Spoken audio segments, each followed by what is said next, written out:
and welcome to another edition of Island Images. I'm Greg Kuntz. I work here at Joint Region Marianas, and we're in the Joint Region Marianas conference room with at the conference table, and I'm with Tony Ramirez from the Government of Guam Historical Preservation Office, and we're here to talk about this this table. It's 50 years old, and I guess it has a lot of history, and so I'll leave it to you to explain what that history is, Tony. Thank you so much, and Sizus Maasi.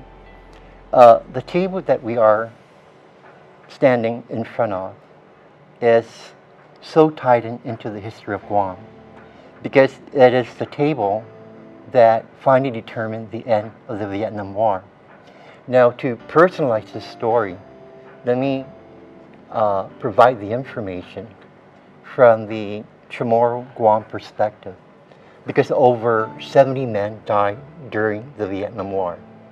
During the span, 70 people from Guam? Over 70 soldiers, I believe 72, from Guam alone. And in some statistics, it was the highest casualty of any given community in the United States. The number of men that died from Guam during the Vietnam War. In 1967, President Lyndon B. Johnson came here. So this marks the 50th anniversary of that meeting with the Vietnamese counterpart of how to resolve a resolution to the end of the Vietnam War. But you know what, when I really look into these things, especially with the thousands of Chamorro men that served in the Vietnam War, the scars of the wars really are so indelible that it's hard to erase. And I see that really in that generation of my peers that fought in the Vietnam War. One of the alumni of Father Duane's, I believe the first one, died as a result of the Vietnam War. A Cruz, he's buried in the Catholic cemetery in Mariso along with a Doyle. And so, you see, if you're looking at it from my point of view, the Vietnam War really is a living history, added to that two of my brothers, Juan and Jesus, served in Vietnam during the conflict. But going back to the table, you know, it was made in Guam. Is it local wood, or was wood brought in from? No, this is probably wood mahogany. brought in from somewhere else, but it is mahogany. Where I'm standing right now is where President Johnson was sitting, and his counterpart here, the Secretary of State, Robert, I believe was his first name, McNamara.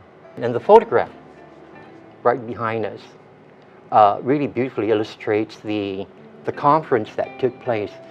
How long after the meeting, do you know, if you remember, did things start transpiring? Well, then the Vietnam War escalated, and I think 1975 is the actual date, or the Operation New Light, the most successful mass migration, mind you, of a human population from a war-torn area was on Guam, when they were bringing him into Guam by the thousands, really. This is something you're seeing live. You're seeing the aircrafts, military, or whatever, landing at Anderson, because we had a full, expansive view of the west side of Guam. So we didn't even have any contact with the Vietnamese refugees. It was so organized, they were secluded, and it was just something we were seeing with our eyes, but from a distance, you know, unless you were actually working for the military or the federal government. When I look at this historical table, really, it's the messages, you know, how it determined really the lives of so many people. And if people can see beyond this as just being an object and seeing it for its historical value, then it has a lot of meaning. It's kind of a cool part of history to be able to stand at the spot where decisions were made, that, you know, they affected many lives and everything else. Ultimately, we know how things worked out, but we also know that through the refugees and everything else, many lives were made better ultimately at the end for many people. So many sacrifices, many gains, you know, came from those decisions. Well, you know, for whatever reason, it came with you know that the Vietnam War was a very unpopular war in the United States. Right. This was such a reality here in Guam, because when you have young men from Guam who died in the Vietnam War, I mean, you're attending these services. That's just the Chamorro culture. And you hear the information, you know the families, You go and you pay your respect, and you're often wondering,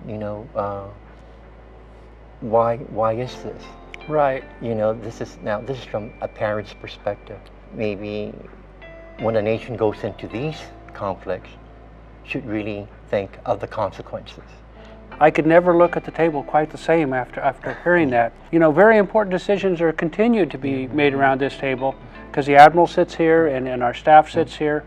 But if the history and the decisions that were made in 1967 tell us anything, it's to remind us, think of the consequences of what you're doing when you make those decisions. That's true. And can I add something more? Okay. This historical object, this historical piece is a beautiful table that really was a determination of the Vietnam conflict, or Vietnam War, if you want to call it that. The storyline filters out of this table throughout the island of Guam. We have a park in Yumata called Memorias para la Hijita, where they list all the young men that died on Guam. Beautiful as it is, with the mountainsides of southern Guam. And they meet there every year on Memorial Day. The other storyline is the Purple Heart Monument. That's more convenient for most people. Right. At the Skinner Plaza in downtown Agana. Okay, and that has all the war dead from Guam in all wars that were fought. And then, of course, if they want to see a replica of the 3 soldiers of the Vietnam War, of what is in the Washington Mall, right. There's one in the village of Manila, right across Price Elementary. This simple table really speaks so much volumes of what had happened during the duration of this conflict and the decision that was made. Absolutely.